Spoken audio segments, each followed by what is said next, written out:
Chegou a hora do nosso último encontro do Festival FotoDoc 2024. Então, eu queria agradecer demais a todas e todos que estiveram aqui desde o primeiro dia, desde a abertura, em todos os encontros.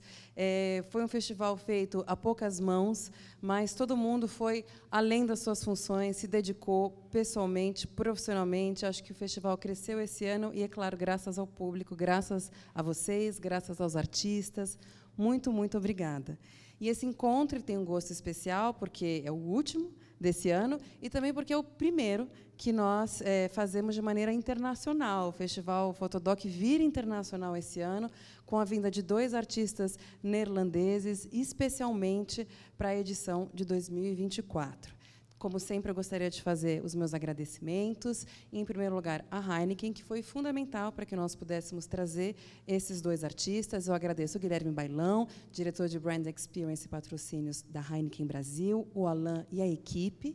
E eles toparam a ideia da gente internacionalizar o festival. E eu também agradeço o Mandrian Funds, que ajudou a viabilizar a vinda do Erik Vroons para o nosso festival esse ano. Eu tenho o agradecimento à nossa equipe também, já que é o último, eu já disse, nós somos poucos, mas eu quero dizer o nome desses poucos. O Érico Elias, que é o organizador do festival, o Evandro Gaeta, que é o nosso produtor artístico, o John, o diretor de fotografia, o Marcelo, assessor de imprensa, e eu também agradeço todo mundo que nos apoiou no som, o Fabiano, no vídeo e nas fotos, o Marcelo Justo e o Keine Andrade, aos monitores, às monitoras, muito obrigada a todo mundo que ajudou a fazer o FotoDoc acontecer esse ano. E eu tenho 2 convites para fazer para vocês para amanhã. Amanhã nós vamos ter a visita guiada com o Érico, das 13 às 14, com o intérprete de Libras e com algumas das ganhadoras que estão aqui, com o Sem Sapato. Mas teremos a visita guiada.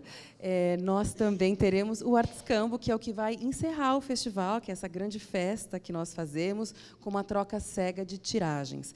Para participar, quem não se inscreveu, não tenha medo, vocês podem vir sem ter se inscrito, basta trazer de 1 a 3 tiragens, a 3, né, Érico?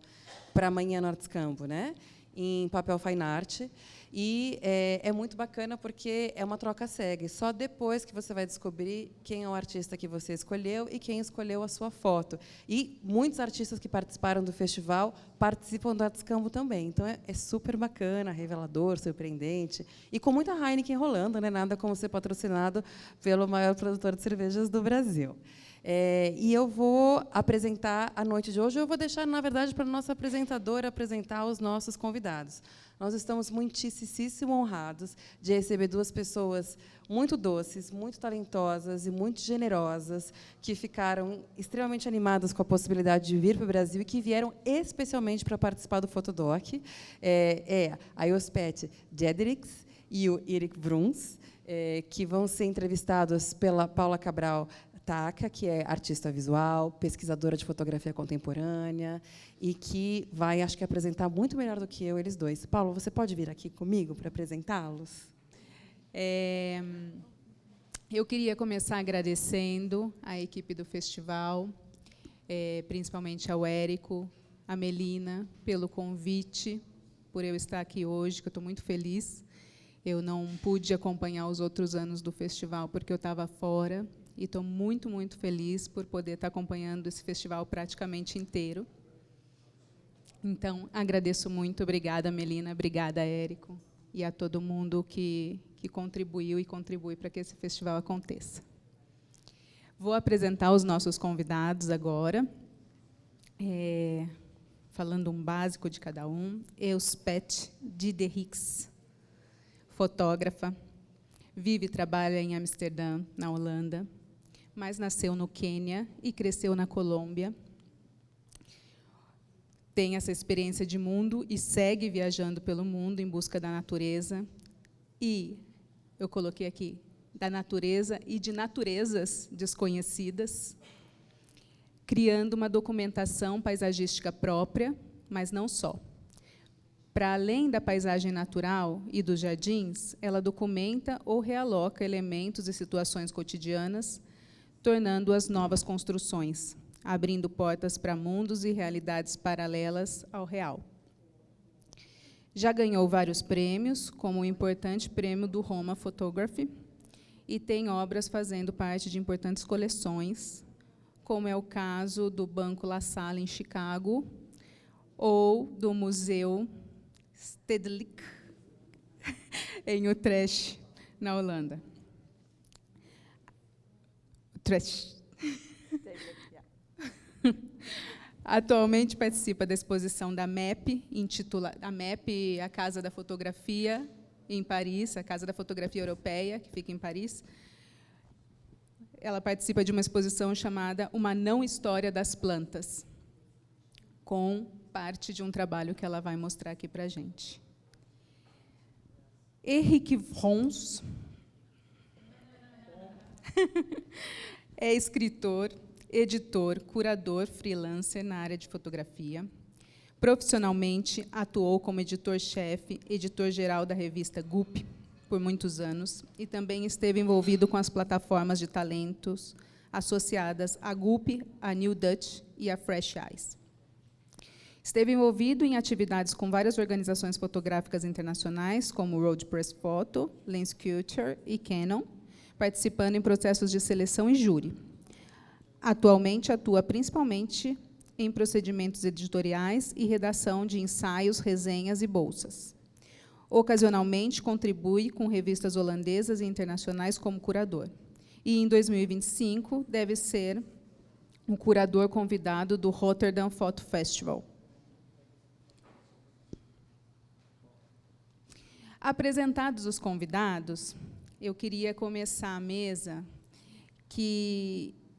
essa última mesa, que eu acho que, junto com a mesa que aconteceu ontem, a mesa do Lucas e do Fernando, né, é uma mesa que foge do que a gente poderia entender como estritamente documental, e vai para um lugar que é um limiar entre documento e arte, que a gente poderia chamar de docuficção, ou ainda o que eu gostaria de propor aqui, a partir de um texto do professor Ronaldo Entler, da FAAP, que a gente tentasse perceber essa fotografia que vai ser mostrada hoje, principalmente no caso da Elspeth, como a fotografia contemporânea e o que esse contemporâneo tem a ver quando a gente coloca ele no lugar seguido da fotografia, né? Fotografia contemporânea, que muitas vezes, quando a gente fala de fotografia contemporânea, a gente está num lugar que é mesmo a fotografia entrando no campo da arte contemporânea. E isso a gente vai conseguir ver muito com a apresentação dos dois. E aí que eu gostaria de retomar esse texto do Ronaldo Entler, quando ele publica em 2009, por ocasião de uma exposição também passada na MEP, que se chamou A Invenção de um Mundo. Foi em 2009, e o texto do Ronaldo chama Um Lugar Chamado Fotografia e uma Postura Chamada Contemporânea. Nesse texto, que ele mostra que a fotografia contemporânea está sempre nesse lugar, entrando na arte contemporânea, ele diz que a situação da fotografia contemporânea é tão maleável que, com frequência, ela incorpora aspectos da tradição aos quais parecia se opor, como o pictorialismo, o documental, enfim, questões e elementos ligados à própria história da fotografia que se rompem e se reconstroem nos processos de produção dos artistas e fotógrafos do nosso tempo. Segundo Entler, é a partir desses contornos escorregadios que a gente deve tentar entender e aprender que, mais do que um procedimento, uma técnica, uma tendência estilística, a fotografia contemporânea é uma postura, algo que se desdobra em ações diversas e distintas, mas que tem como ponto de partida a tentativa de se colocar de modo mais crítico e consciente diante do próprio meio. E aí, do próprio meio fotográfico, e eu entenderia também do próprio meio em que o fotógrafo se insere, do próprio meio em que o fotógrafo sente, pensa, reflete, e que a gente vai poder ver isso acontecendo nas apresentações da Elspeth e do Erik. Eu acho que eles vão tornar mais claro e concreto esse caminho a partir da perspectiva holandesa de fotografia contemporânea. Então, agora eu vou deixar com vocês dois. Começamos pela Elspeth, certo? E seguimos para o Erik. Logo, a gente abre para algumas perguntas que eu tenho para eles e para as perguntas do público. Seguimos, começamos. Bem-vinda, Elspeth. Well, thank you, Paula. It was a bit complicated to try to understand what was being said with all the sounds coming at the same time, but thank you for this introduction. I'm going to give a presentation of my work, and I have 3 subjects in my work that are very important to me, and I'm going to show them to you. And it starts with the still life work that I started my work with, was making photographs of everyday objects, of objects that you have around you all the time, every hour of the day, but objects that you don't see or that you don't pay attention to, but which to me were something, contained so much beauty. And in my early work, I tried to show this work and show the beauty of everyday objects by creating different scenes. Like this work was made for a prize, the Prix de Rome, which I won in 2002. And this is a work that it seems, I said to go really fast, but now it's going too fast, sorry.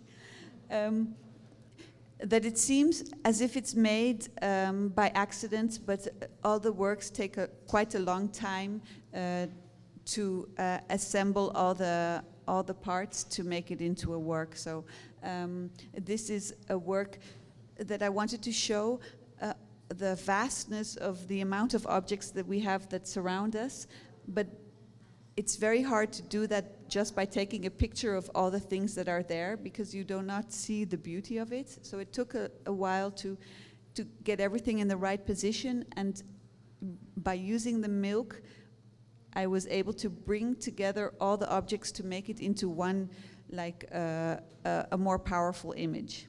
Okay, that was okay.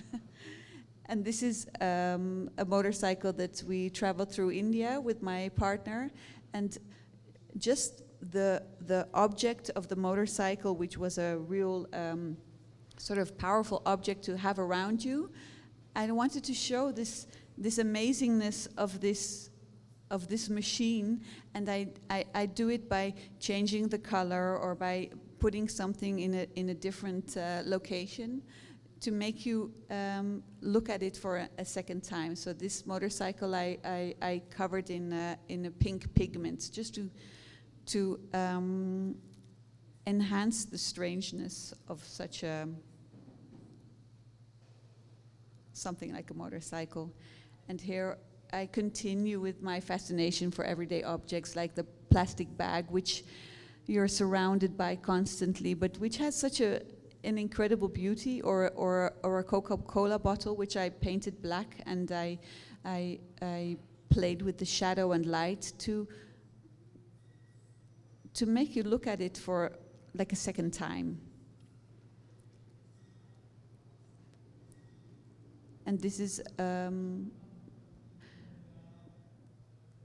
another fascination, is the transparency of plastic, that you have something that contains fluids, but is almost like invisible.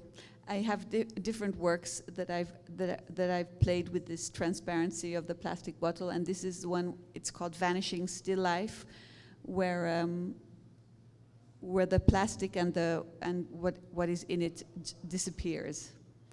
By playing with light, and with color, I try to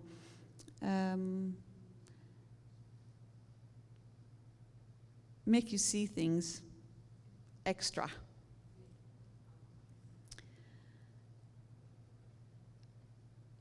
second. Yeah. And here another beautiful, this is a neon plastic bottle full of bubble mix to blow bubbles. And it's just the brightness that it's possible to create a plastic that gives light. I wanted, although I have not done much with this bottle except by making the light really strong.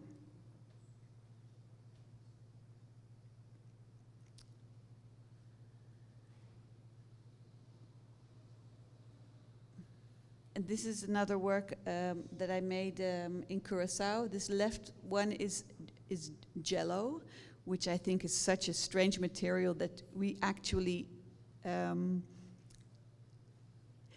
eat this gelatine, bright colored gelatine, and we find it very normal to eat this. And I used it as a material to create something new, so that you would, just to show the beauty of something that we have every day, which we find very normal, but it's not. It's very beautiful. And a plastic bag and a jar of where you use for paint, that we are surrounded by color and all this material.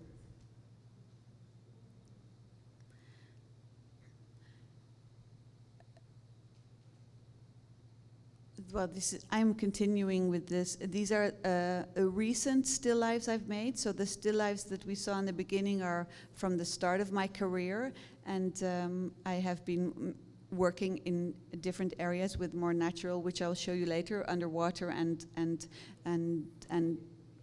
nature and plants. But my fascination for everyday objects has not disappeared at all. It's just that gardening and other projects take so much time that there is not much space left to work with everyday objects. But these are my most recent works, like the soap, which was during this was made during COVID, when soap was something that was became very important. And this is a can, which I colored with a red marker. And it's a can that you have in your kitchen every day. You use them, and just by taking off the wrapper, which to leave it only to show only the object, and by coloring it, by giving it another color, I try to change something about your everyday perception, because I cannot photograph the can the way it is, because then you are not going to see you're not going to see it, because it's what you see every day and it becomes invisible. And by changing the color, by taking off the information that you know, it makes your perception new, sort of. Yeah.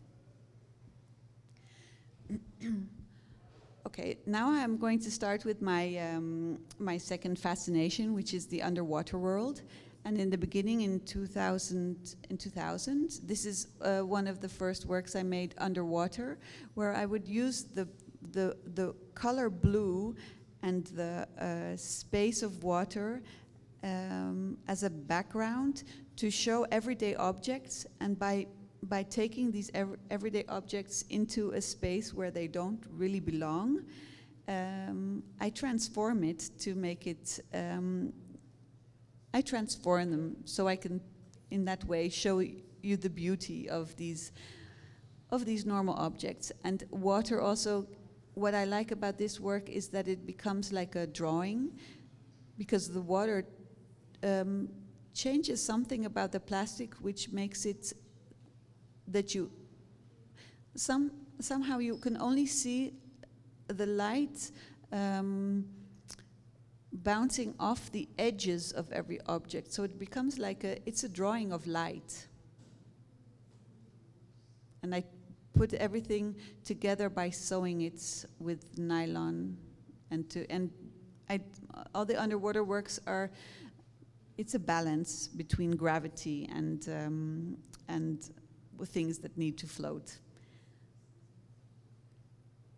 And this is my my version of a fish ball. You know, underwater you have all these fish that move together in a ball and make this shape. And I made one of little toy horses. These toy horses, I think it's incredible that you can just go into a shop and buy a bag of blue plastic horses, which I think is great. And I take all these strange objects, like the first work is that I showed was a pink Post-it. The Post-it, the pink square paper, I would carry around like different color Post-its while traveling, and then finding the right spot to show the beauty of this square Post-it. And the same is with the horses. These horses I carried around with me for a long time on different trips, and then now I found the place to make it into an underwater weirdness. And the same with the blue dress and the yellow. I like the blue.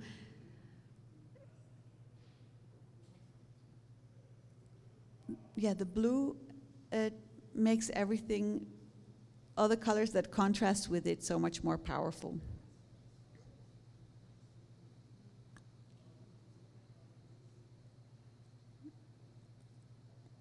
And this is a more experimentation with the right, which comes back in other work, and I play with the material underwater and how it's. This is milk, or colored milk, which I bring underwater in this. Well, I have better examples later on. This project, Still Life Submerged, is from a few years later, where I started photographing in Curacao, where I was doing an artist residency for a couple of months.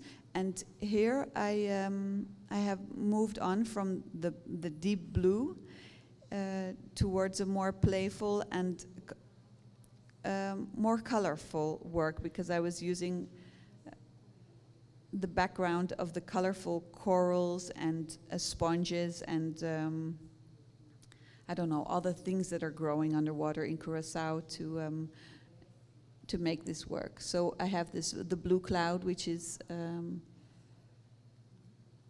well,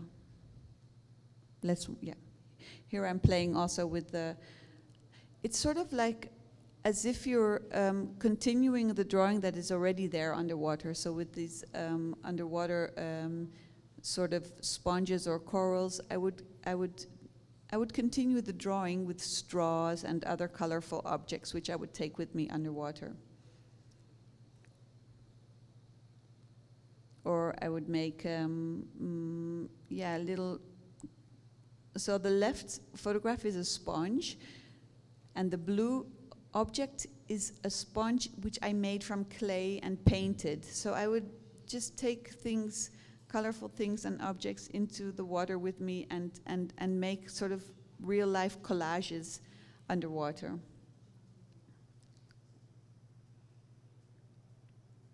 And so on the right, it's also a sponge, but it could also be that this hula hoop, this orange hula hoop, would be a strange living organism. And it's a, okay, now yeah. These works, this is when I was in Curacao, I was asked to make a work about water in the Netherlands, and I thought, okay, this is my opportunity to make work underwater in Holland, which is a very different world and a very different way of working to the tropical Curacao underwater world. And in the Netherlands, it's a very cold and very dark and very murky underwater space. And when I started there, I also tried to take objects underwater and make the collages of things, but it was very complicated because as soon as you touch the bottom, or if you touch anything, there is a lot of sand and a lot of mud, and then it will take half an hour before everything settles, before you can work again, and it's also very cold, so I had to work differently. So the works that I made in the Netherlands are works that are, I photograph what I see, and I work just with light and composition to make the work. So that's very different from taking objects together, and this way of working, of just photographing what is there and using composition and light to make the work, was also what I was doing at the same time in my garden, photographing plants. So my work has evolved from constructing images more towards a registration, not just a registration, but without implementing other things. When Red Disappears are works that I made in the Netherlands, which also resulted in a book. And when Red Disappears, the title refers to the fact that color disappears underwater. So the first color to disappear is red. And to bring it back, I photograph it by adding light, and then the red comes back. But if you are not adding light, the first color to disappear underwater is red. And this is, what you see here is the Dutch underwater world, which is as spectacular as tropical corals and sponges. And what I found very interesting about this this Dutch underwater work is that it is very Dutch, because it is without. I have a big fascination for the 17th century Dutch still life paintings, which have the same atmosphere, or like the still lifes of the sea banquets, of where you have all the lobsters and the oyster shells on the table, and you could just see it underwater, and it was a very, very typically Dutch feeling to it. And because of the quality of the water, which is not as transparent and not as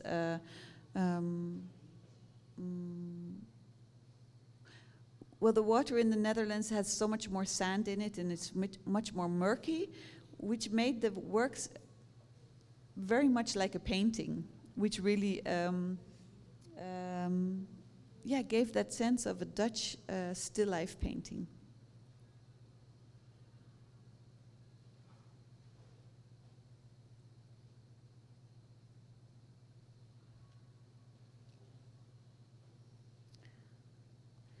And the way I would work underwater is that I would prefer to dive until a meter, about 5 meters or 8 meters, not a lot deeper, because then there would be less light coming from the sun, and I would work with the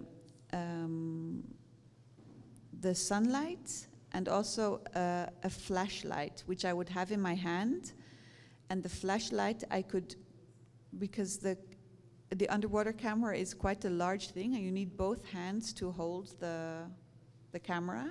But I managed to have one flashlight in my hand, which I was able to move to add light to certain parts that I wanted to add a bit of light. So it was sort of like painting underwater with light.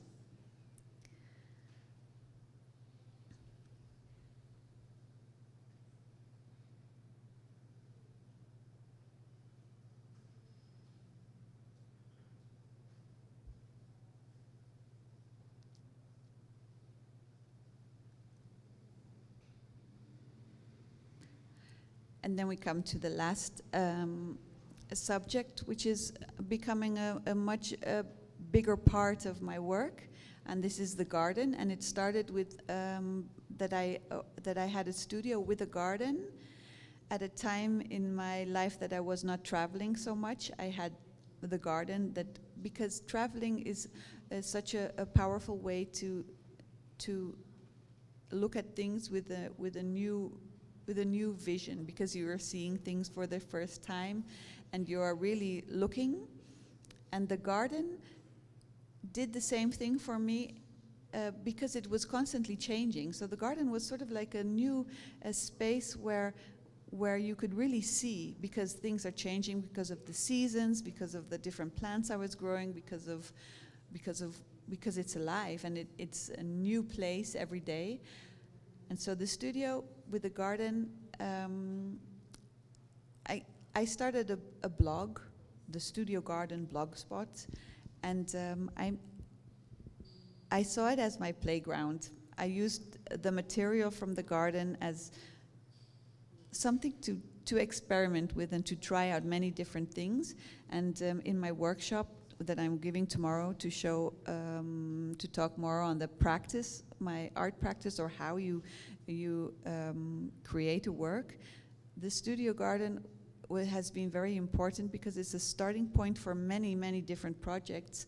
And it's because I gave myself sort of like the freedom to play. And I didn't have to I could make work which was maybe not completely finished, or was maybe just a pretty picture of a flower, just because it was a flower. It didn't have to be a finished work. And all the sketches and all the experimenting that I did within this space of my studio garden has been a very large sort of inspiration for many different projects. And this is just, I'm playing with the material and trying out different things.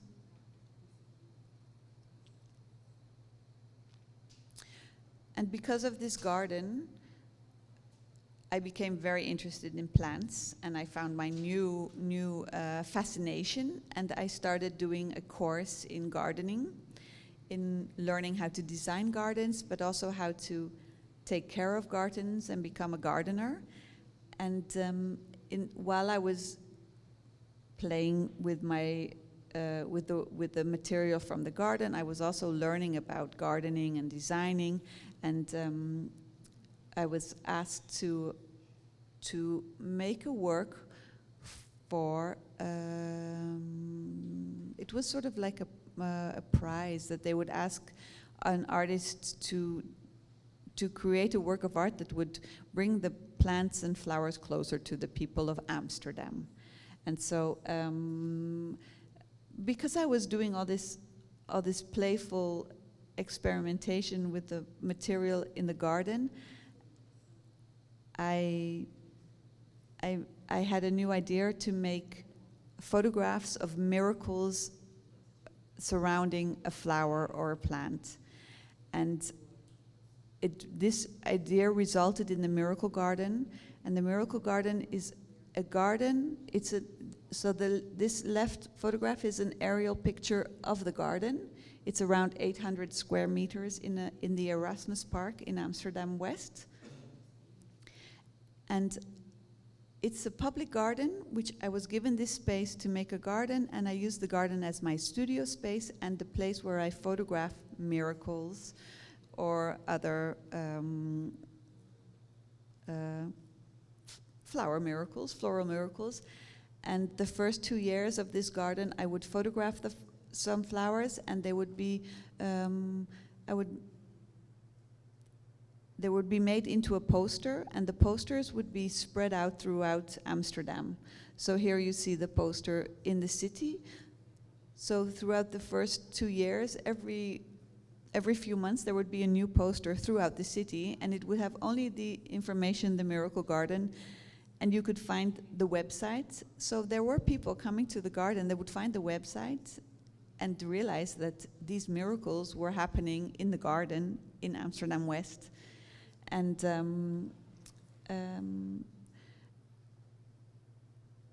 so the Miracle Garden is a garden where people can just walk around, and it's also a place where I make pictures, and it's also resulted in the next project, which is the flower fields. I was asked to do a commission for the hospital in Amsterdam, and I decided to photograph medicinal plants. And I grew them in the garden, in the Miracle Garden. I would photograph them in the Miracle Garden, and they are. I am making 6. It's not finished yet. I have now made 5 works for 5 different floors in the hospital, and the flowers. So this is for the chirurgie.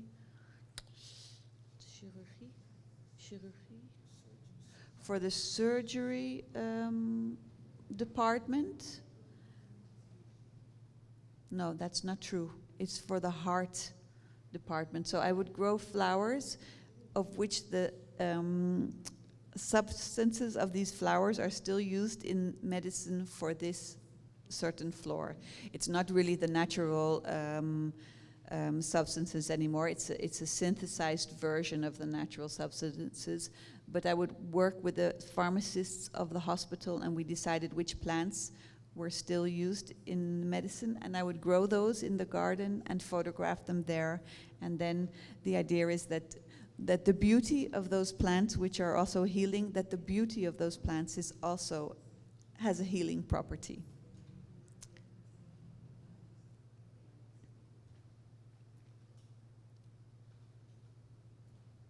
So this is part of the installation. So every floor has this work where you can sort of be in the garden, and the beauty of the flowers that have these healing powers is also sort of extra.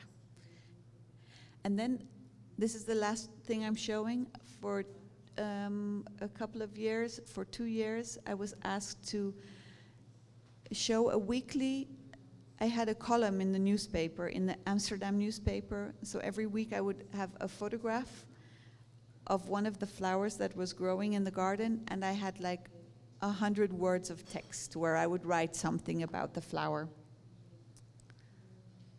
So every week I had a full page in the newspaper to show something that was growing in the garden at that time. So if you would, it would come out, I think, every Monday or Tuesday.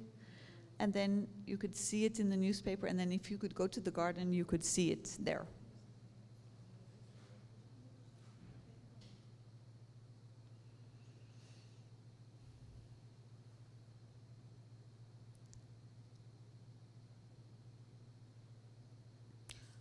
That was it. I think this is the last slide. Thanks for your attention.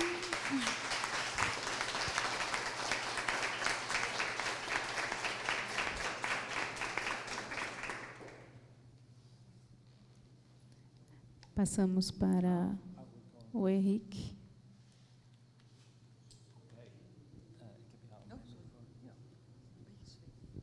Bom dia. That's all.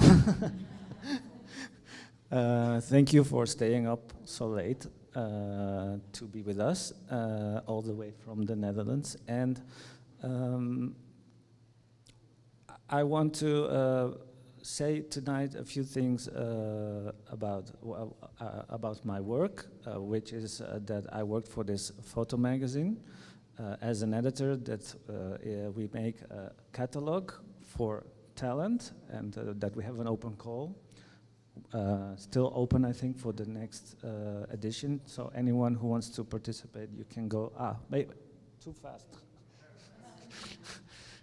Yeah, it's an annual catalog well, we initially made it for Dutch talents, and we now make it for international talents. And but the magazine is not printed anymore, and now I'm a freelancer and jack of all trades. I don't know how you translate that. Yeah.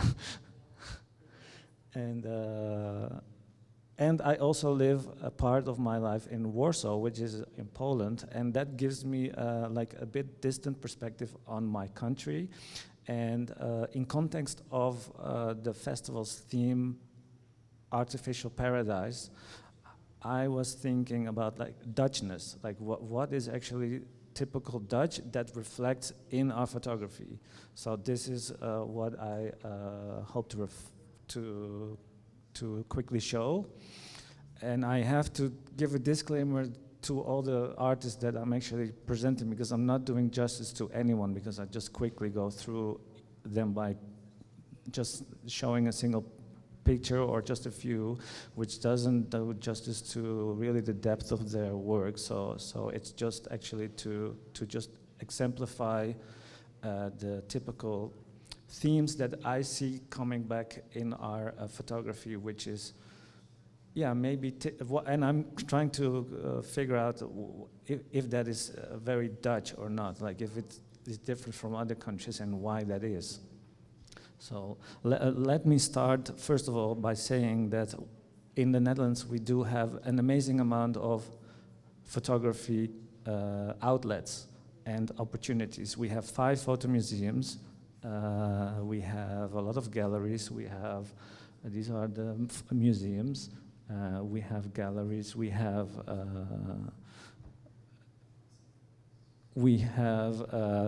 art spaces that are specialized in documentary photography, or actually what I would say documenting with photography, because we in Holland always try to be innovative. Like we can't really deal with doing the same over again. So that's also what you see in Elspeth's work, is that it has a tradition in our art history, but at the same time to innovate and to seek again and to really observe actually, and then to really activate our eyes. That's what we always try to do, I think, and also to promote. And we also have events like this where we have meetings.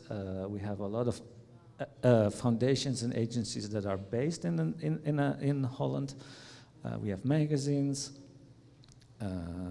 We have a really great magazine that is about useful photography, which is actually non-art photography, and also that is very much related again to like to see beauty in the banality of things, to see the everyday always with new eyes. I think that's what we are challenged, or are challenging ourselves to do. We have commissions. I think Elspeth also has been commissioned by this foundation, and I highlight actually what I highlight is that the word visual storytellers, because I think photographers, at least in the Netherlands, don't really see themselves, don't identify as documentary photographers. They are visual storytellers. We have I'm actually here. If you can go one back. On behalf of the Mondrian Foundation, which is the Dutch art foundation that sponsored me to come here, and they have every year also an overview show in Rotterdam with all the artists that they give a stipend. So they have an artist that get a stipend, including photographers. So it's also not so divided where photographers are and where artists are. We have a stipend organized by the Rotterdam Photo Museum, and we have every year we have a commission for one photographer to document something about the Netherlands, and this is already happening since the 70s, and I think that's also very typical. Like I don't see that in many other countries, that we have such a long consciousness already that we need to document our history, because we are a very dynamic country in a way that because of being non-traditional, and actually what I would like to show later also about our physical conditions is that we are forced to always innovate. So this is already happening since 1975. This is Edo Hartmann, who is currently showing, and he was actually exhibited a few years ago in Parachi, where we were actually together on stage presenting his work, and this year he was focused on festivals, because our country is like full of flowers, but it's also full of festivals. I think as many as that we have flowers. We also have, well, I just highlighted the Amsterdam City Archive, because that's the one I know, also commissioning photographers to do assignments, and they have a huge archive. And they're now showing, actually, if you can go back one, they're showing also that they are getting conscious about that they had a bias for years. So they were actually kind of forgetting certain groups of people that are also living in Amsterdam, and that they are now actually trying to correct that history by also showing maybe more immigrant photographers, or photographers focusing on groups living in the city which were kind of not really visible. We have Pride Photo, which is an organization also based in Amsterdam that has an annual exhibition and an open call, international. We have a Dutch national photography gallery specialized in portraiture. And we have quite a few publishers of photo books.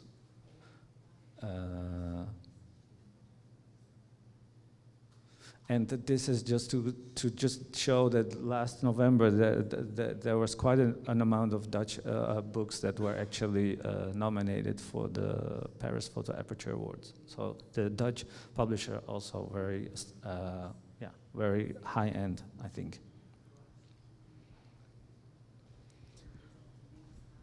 And from that, you also immediately see that, and I would like to touch on that later, that the question, who is Dutch? Because a lot of photographers are based in the Netherlands or live in the Netherlands by their parents that came to the Netherlands generations ago.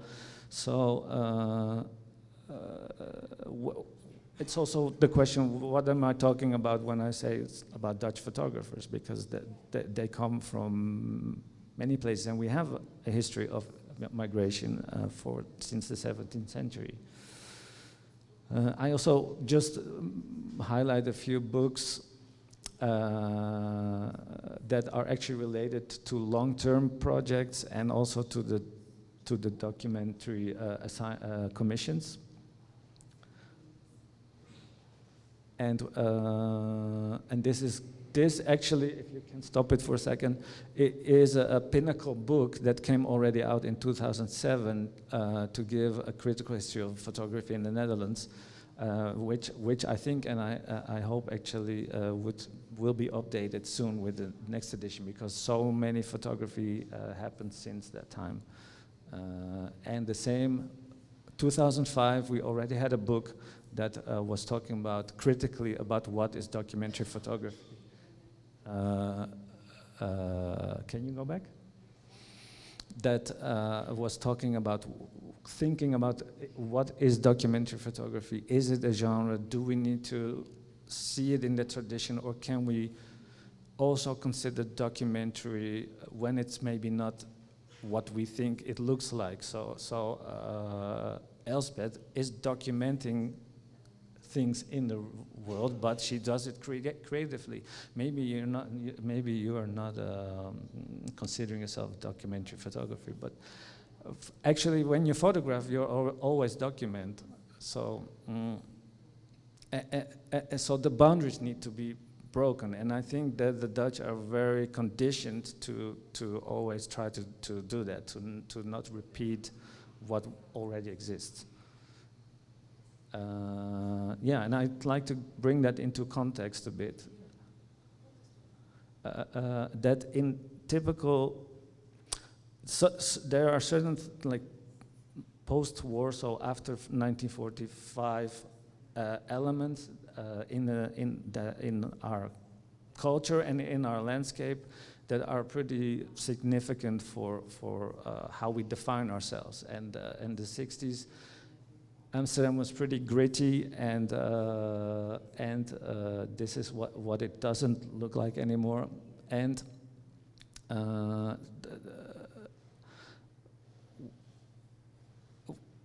there was, and this is my point now, there was a group called Provo, which means to provoke, which was a kind of a ludic anarchist movement, which was political and artistic, in trying to break through the very conservative mentality in our country, which still was existing in the 1950s, and there was a younger generation that really wanted to change, and they kind of ignited this kind of whatever we think of the 1960s to be this hippie time. It all initially started in a way in Amsterdam with this movement that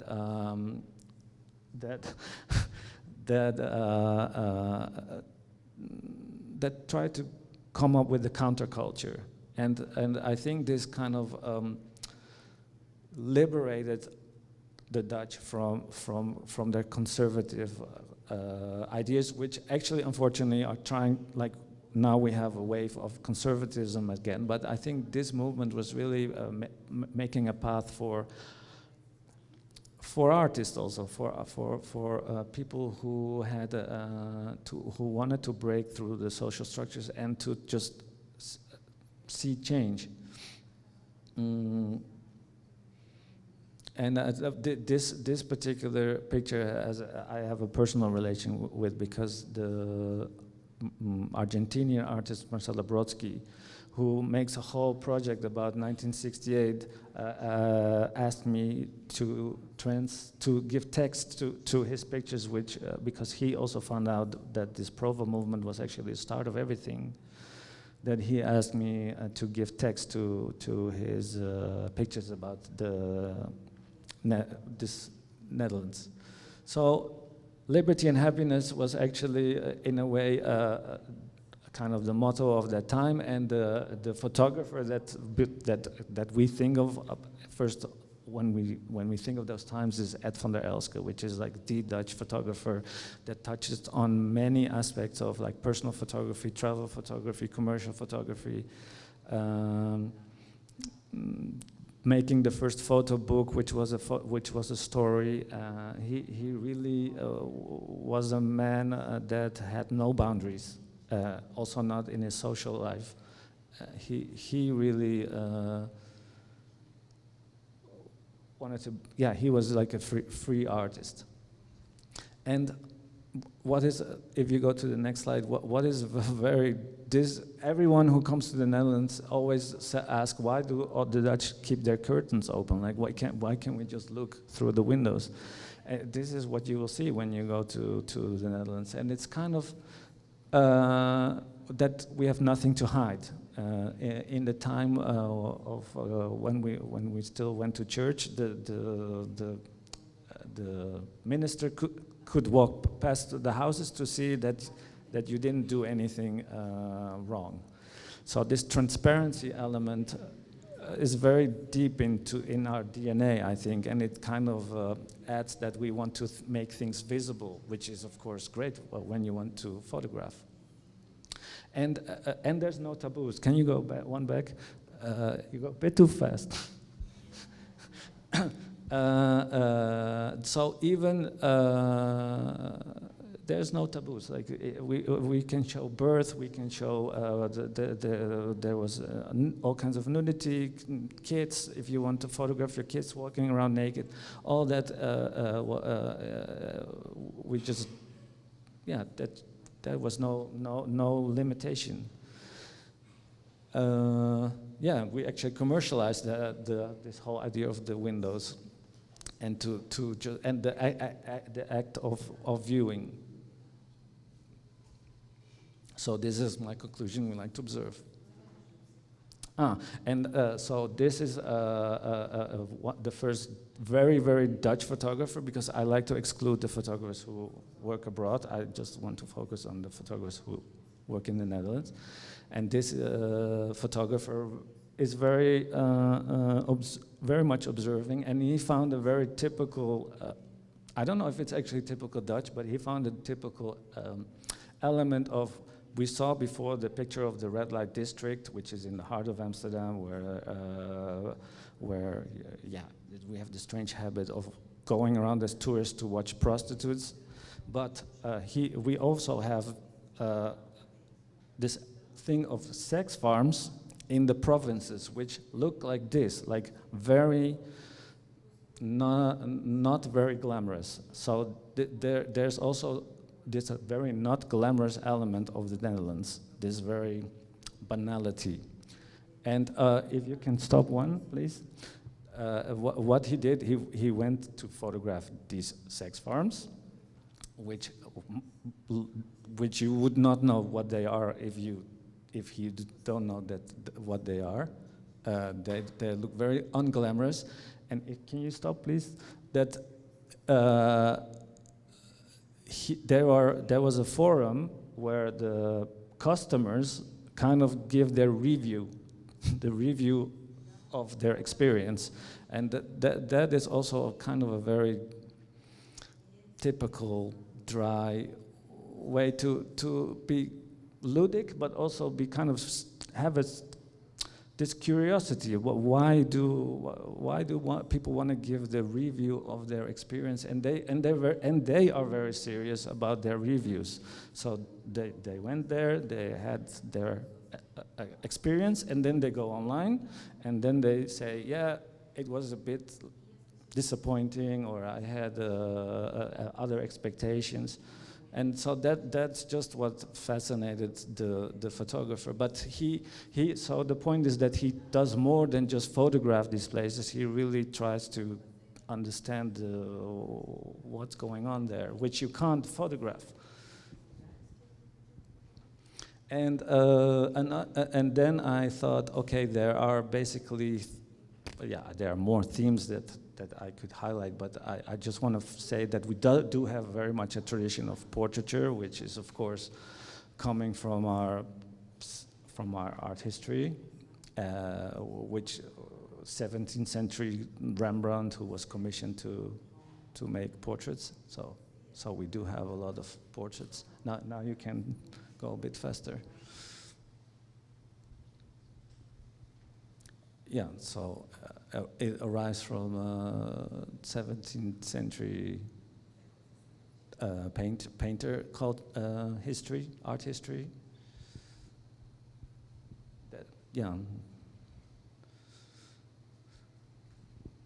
Sometimes almost literal references to those painters.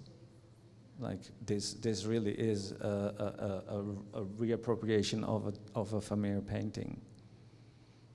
And I don't think, so last year the photographer Erwin Olaf passed away, the photographer of the photo, and to honor him, our National Museum puts his photos next to the painters, just to show the continuation of the tradition.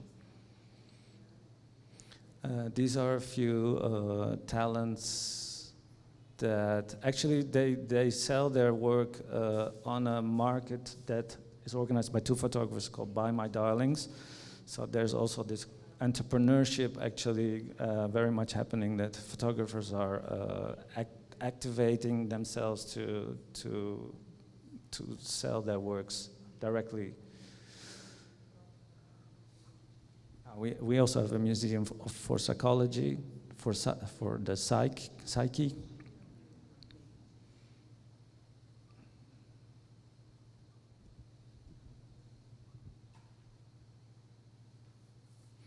Yeah, and I just show one picture of each photographer, but they all have their own bodies of work.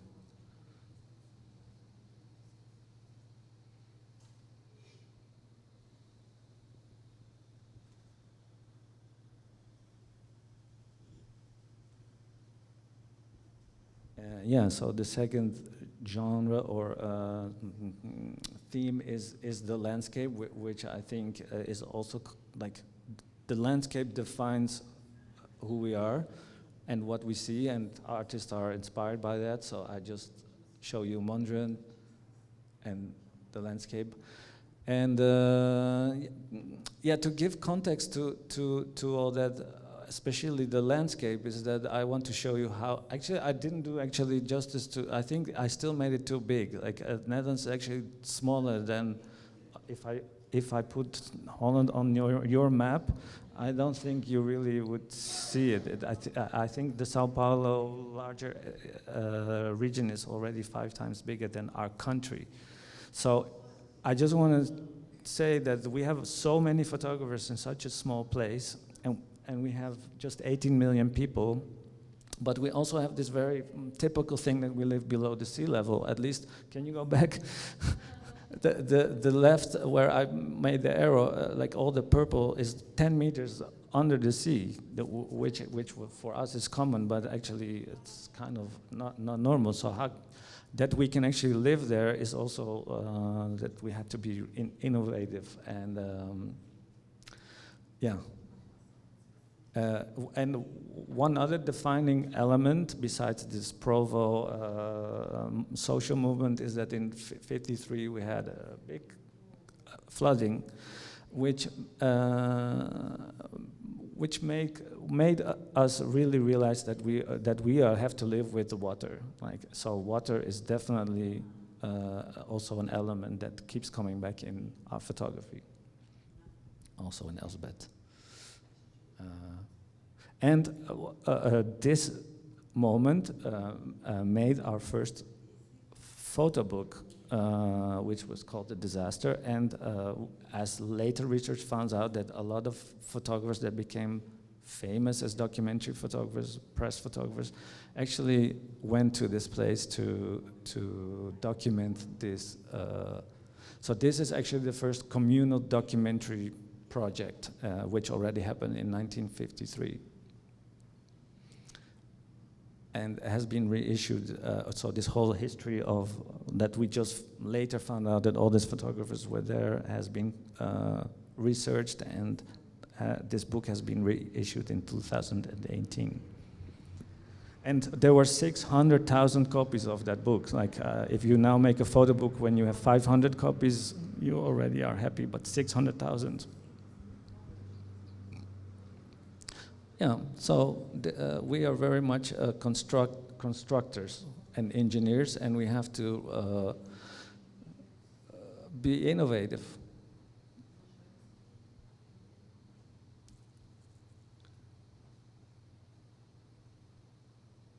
And photographers keep coming back to, this is that same region where this photographer is from.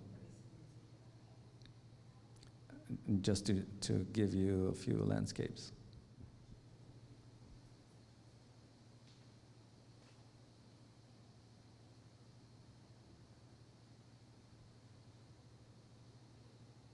And what's typical about this photographer is that he finds a higher position to really show the depth of the flatness.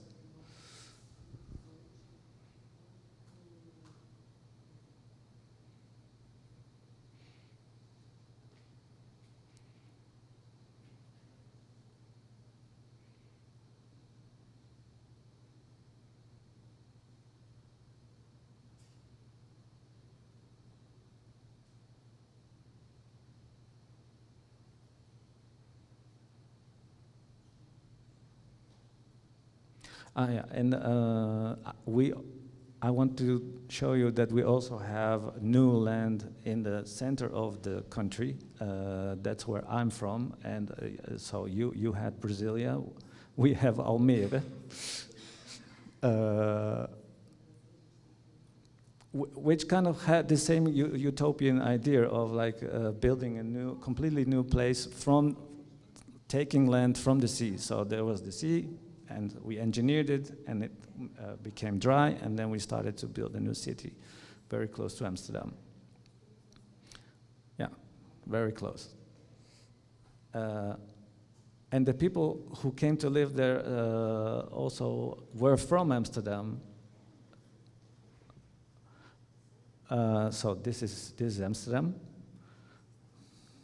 And what they did in Almere. Can you go back? So right is Amsterdam, the typical canals, and instead of building something completely new, is that they kind of made a miniature version of Amsterdam. So this is also very much in our culture, that this kind of nostalgia. So this is kind of the strangeness to me, like we are innovators and we want things to be always new and different and finding the borders edgy, and then at the same time there's somewhere in our culture something really deeply nostalgic, and that we just really want to keep our traditions. Yeah, which then can go completely wrong. This is also close to Amsterdam. It's called Zaandam. This is Almere. So this is what happened to the utopia. This is where I grew up.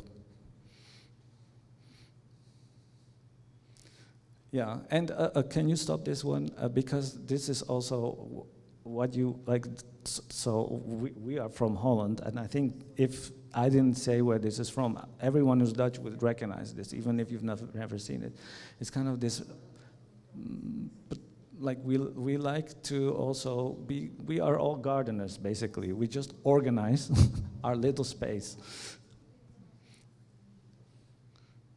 till the max. Very innovative.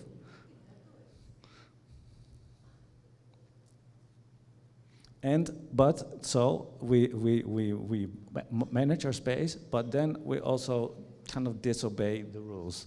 So we just think this is a faster way, so we just take. Yeah, but go back, because that was my point. We like order and progress, and you can So we like order and we like progress. But yes. Yeah, so the third element is that we are we are observing behavior.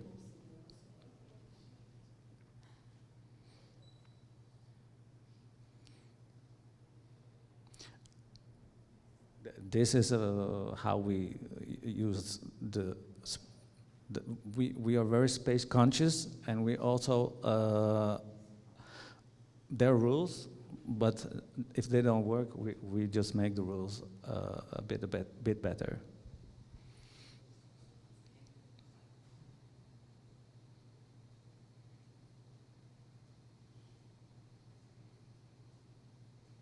Yeah, this is not from a photographer, but it's just to show that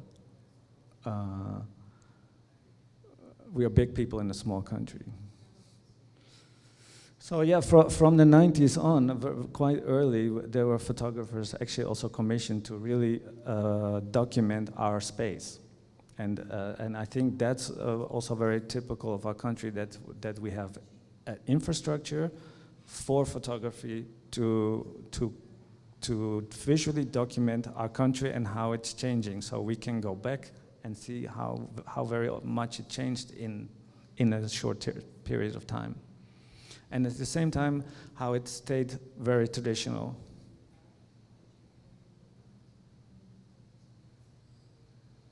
And it's very much this, this, I don't know how to translate, deadpan dry view. Kind of, you are observing your own space as an alien, almost. Like, how strange are these people? Yeah, you're also part of that people, but how strange are these curious beings from the Netherlands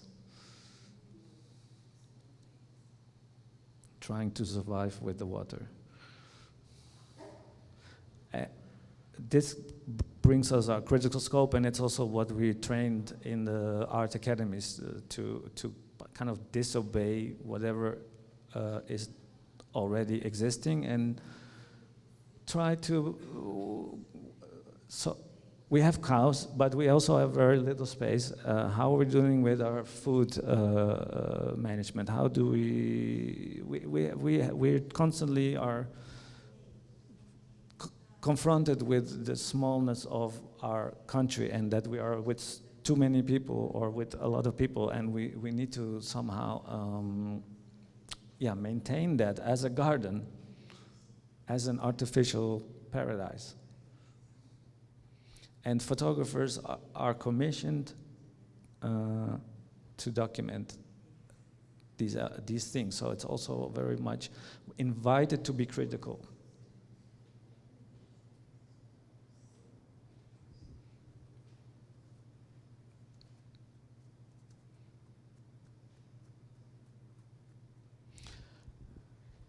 This photographer is specifically almost like an anthropologist who really just surveys our behavior in the public space, also abroad.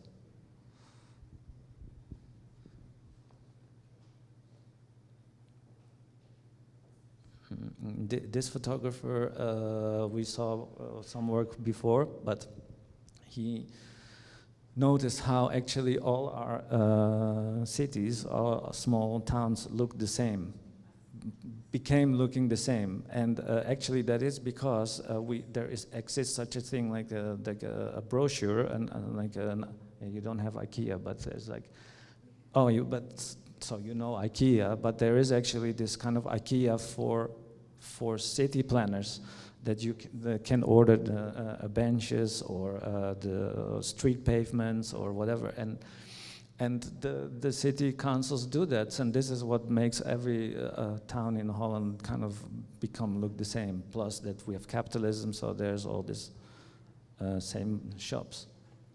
And can you go back one? Because this is not a photographer that actually also observes behavior, but more in a more contemporary way, because we are also surveyed by cameras, and cameras observe anomalies. So when we behave in just a different manner, quite different from what is expected from us, we are on the radar. So she distinguished 8 anomalies that you can have in the street.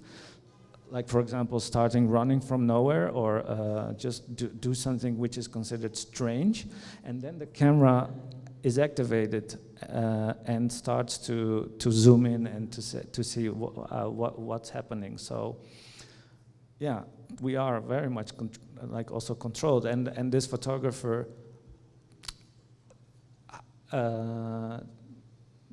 so it's more important that social issue is addressed than that there's beautiful photographs. The aesthetics, it has its own aesthetics, but it's not about that. It's about how to visualize, how to elevate our consciousness of our daily life, and that to me is documentary.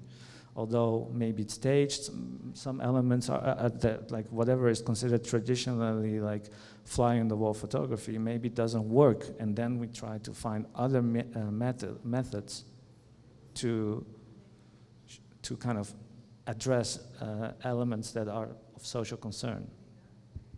Yeah, we do have a beach culture. I thought to bring that specifically to Brazil, because you also have a beach culture. So I thought I want to show you the Dutch beach culture, and how photographers like to go to the beach.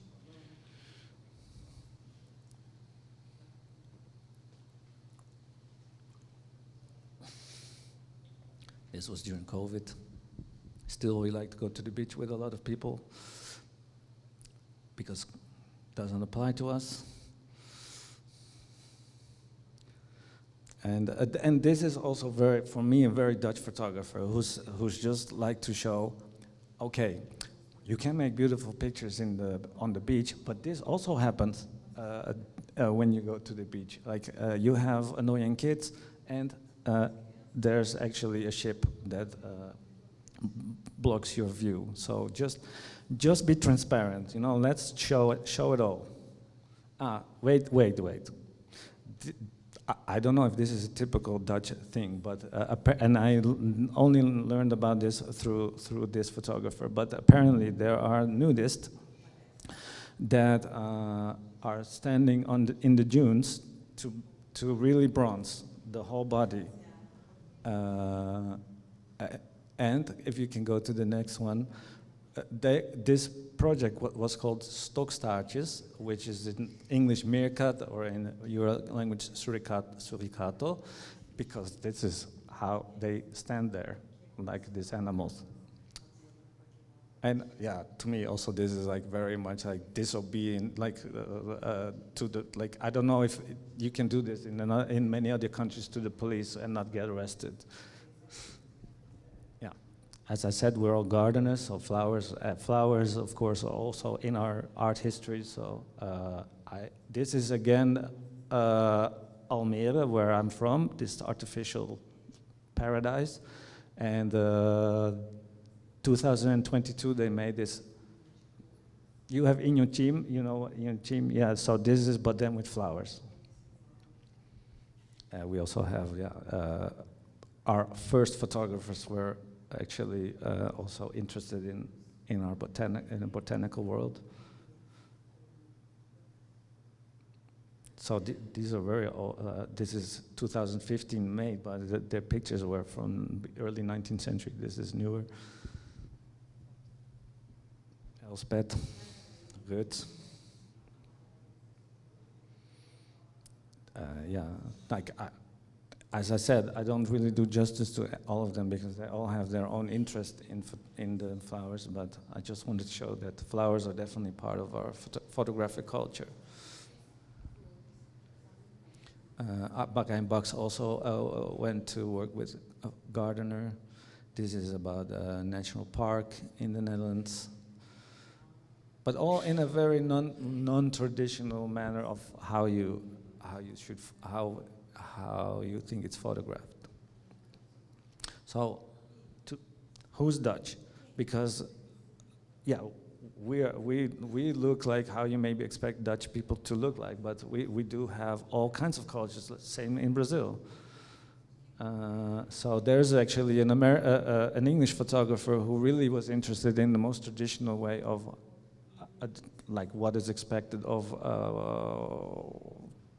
what we dress like, because Elspeth and I normally dress like these people on the right, of course, and we eat boerenkool met worst. But Ed van der Elske was already our famous photographer, was already photographing the multicultural elements of our society. We like to go to the market because we're merchants, and on this market was a fantastic photo studio on the next slide of a Chinese photo studio photographer. And people from all walks of life came there for very practical reasons, just to have their photograph made for their own purpose. But it turned. Can you go back, please? One back. Yeah. So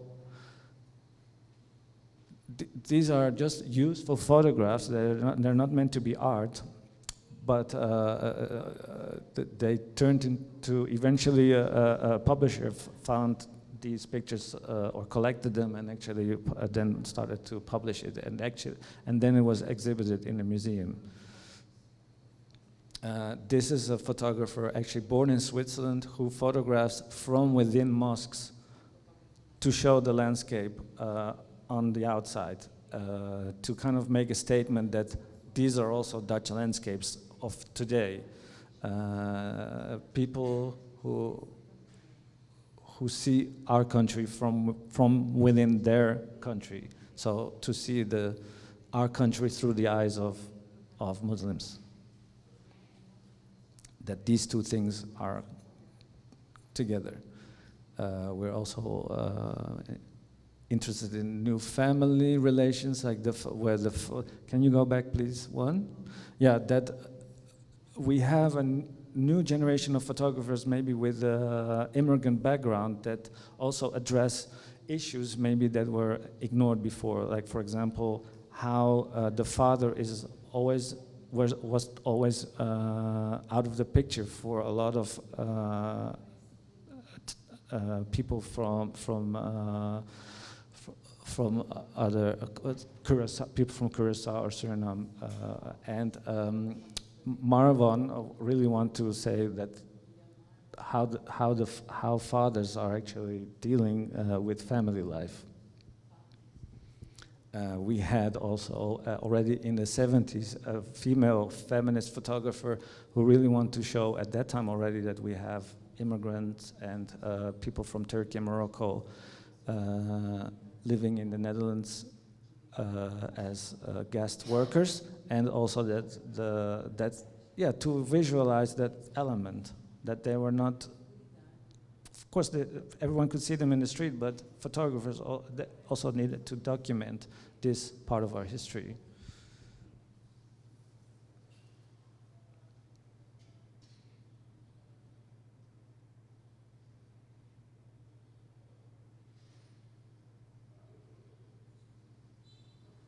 And if you can stop this slide, now in the Photo Museum in Rotterdam is a young Turkish, Turkish photographer, Sidem Yüksel, who actually used those photographs that you saw before as inspiration to show,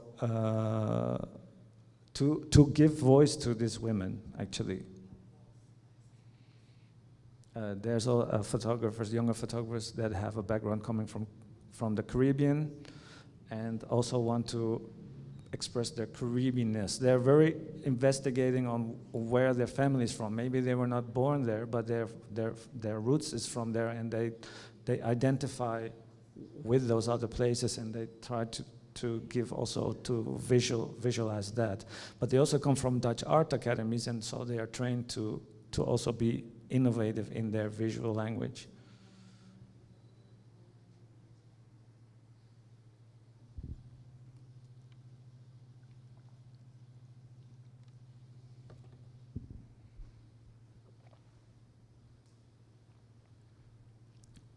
And yeah, we just saw Elspeth's work, and I think there are those elements of everyday banality, things that we take for granted, that we just want that we see those things as they are.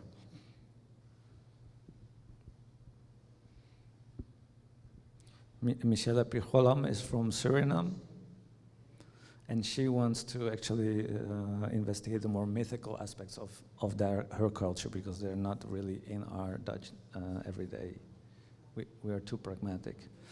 In 2011, there was already two fellow students of mine of photographic studies of my university when I did photographic studies, who were actually already addressing this unfixedness of the history of photography, that actually we need to also look to the history of photography again to acknowledge certain elements that were not, that we had a bias for, like a blind spot for not bringing into our history.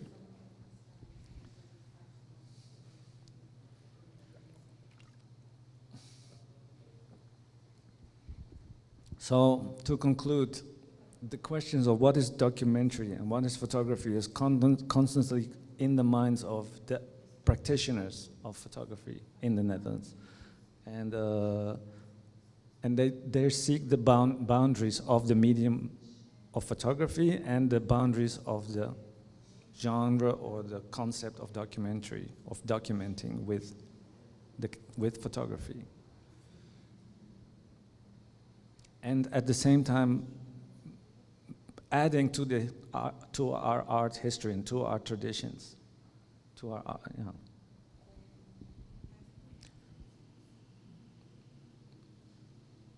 And at this annual fair, unseen, very much this kind of photography as objects are highlighted, where you really can, where you are forced to rethink what photography actually is nowadays.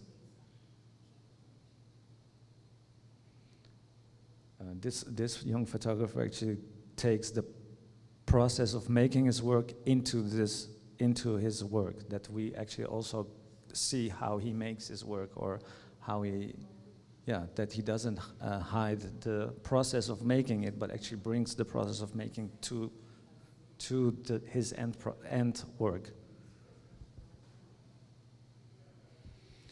And Laura Hospes is really innovative in dealing with her personal, with her existential angst and really uses her, like, so she's performative. And yeah, most of the times it leads to book publication. This is also what most of these photographers eventually end up making.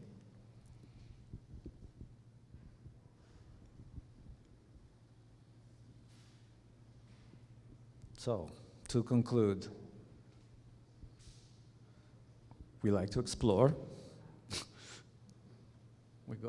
We take our boats to Brazil. We like to organize and reorganize our country and how we think of photography. We are tall, but we live in a basement. This is a very almost untranslatable concept of like the society that we can construct our own, of ourselves. This is a very Dutch way of thinking, and we are forced to be inventive because of the natural conditions that we decided to live in. We have a can-do mentality.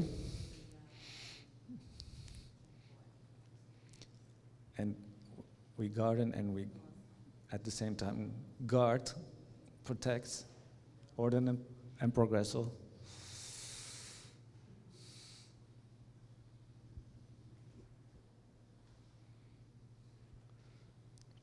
We're very space conscious.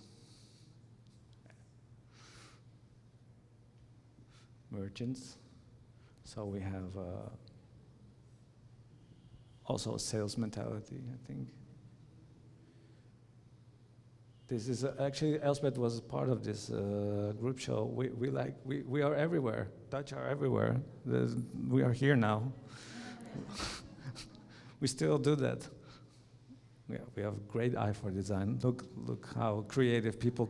They don't like these are garbage cans, and these people that live there probably didn't really like the green color of the garbage cans, and then so they decided to paint them in the same color that they disappear in the background. Very aesthetic consciousness, I think. Yeah, we have a lot of great photographers, so I just want to acknowledge a few of them. That's it.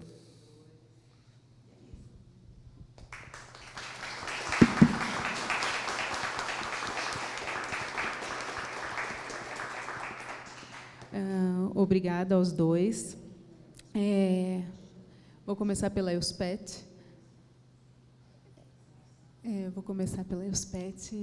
Perguntando, na verdade a gente tinha conversado um pouquinho, eu gosto muito de relacionar o trabalho dos artistas com outros artistas, as conversas. E nós tínhamos conversado um pouco da relação do seu trabalho Still Life com o trabalho do Wolfgang Tillmans. E aí, olhando o seu trabalho, eu consigo ver, por exemplo, relações na criação botânica, por exemplo, com o Joan Fontcuberta, ou no Still Life, ainda na mesa, com o Morandi. Você disse da referência na pintura do século XVII. Queria que você contasse mais dessas referências e essas conversas que você estabelece intencionalmente com alguns artistas.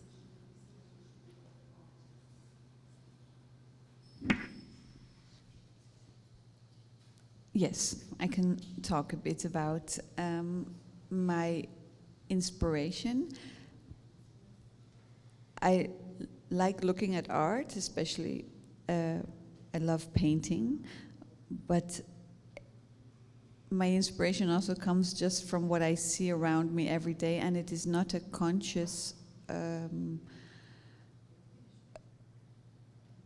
the way my work is made. It's just very intuitive, and it is not that I look at a 17th century painting and I think, oh, I'm going to, this is what I'm going to work with, but it's just an intuitive love that I see in the paintings for the objects, that I also feel for the beauty. I keep repeating the same word, but the beauty of the things that we have around us, which which I recognize in those 17th century paintings, like the paintings of by Adriaan Coorte, which is one of my favorite painters. He's painted like these beautiful asparagus, or just a few strawberries, like forest strawberries, just on a piece of wood. Very simple, but because the way he paints it, you can really the way he paints the light on these objects just transforms them into something extra special, which is what I like, and this is very inspiring, not in a conscious way, but I think maybe somehow it has influenced how I photograph things.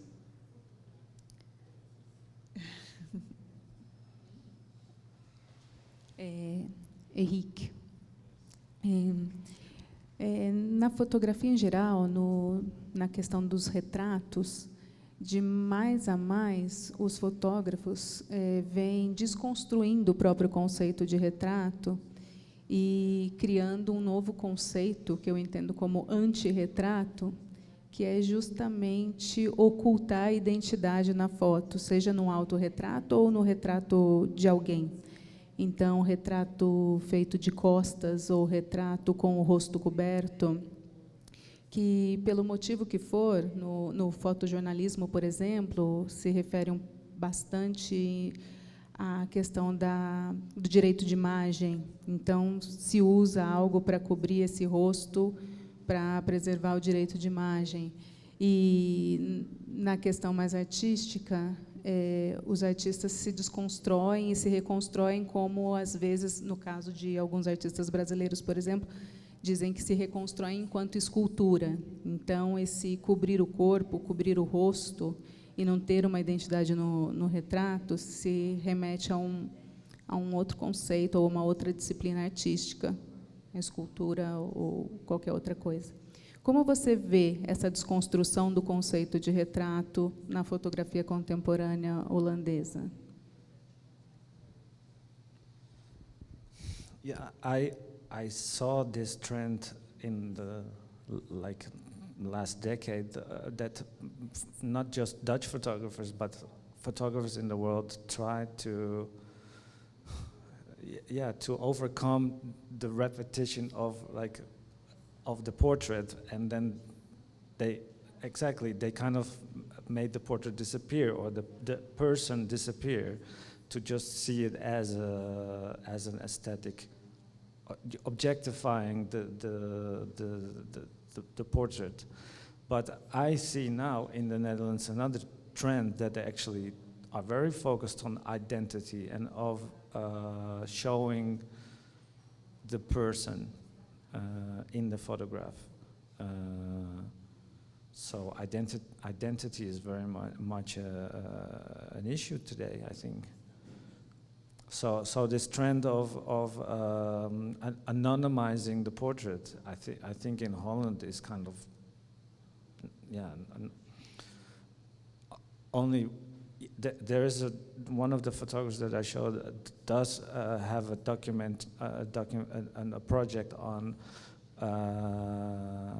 photographers that are coming from other countries like Iran or they actually are refugees in the Netherlands because of their identity, and they cannot show their face to be identified. So we had to anonymize them by showing their back or hiding their face, because they can't show themselves. But it's actually to highlight that there are people who have to live anonymously, but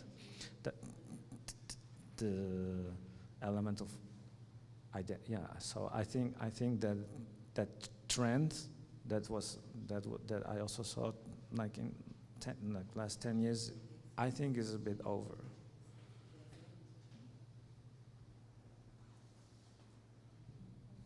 Or should be. Ok. Não sei se dá tempo de abrir para o público. Alguém tem pergunta? Umazinha dá?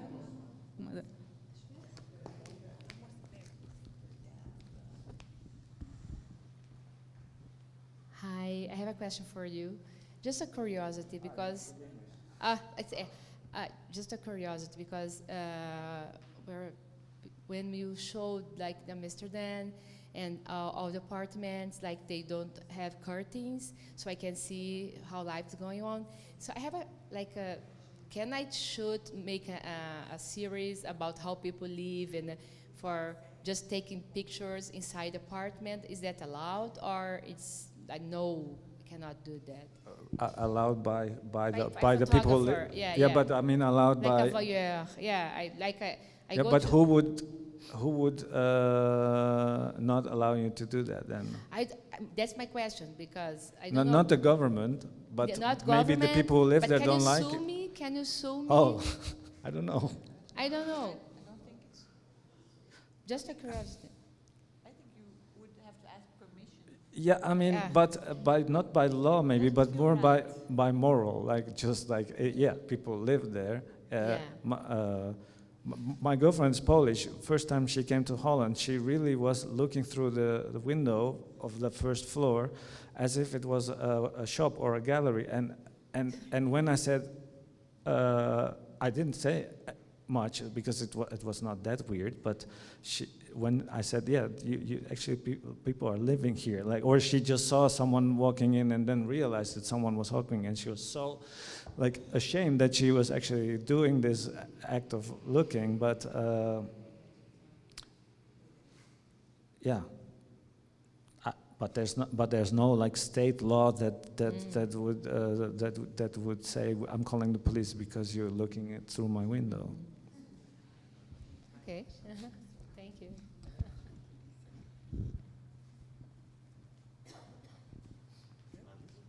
Sim, vamos finalizar? Finish. Então tá. Gente, olha, obrigada. Thank you so much. Vocês ficaram até tarde, mas acho que foi maravilhoso, né? Enfim, teve música, teve pane, enfim, teve um pouco de tudo. Foi com muita emoção esse final. E eu agradeço a vocês que bravamente ficaram com a gente até o final. Um beijo enorme e até o ano que vem.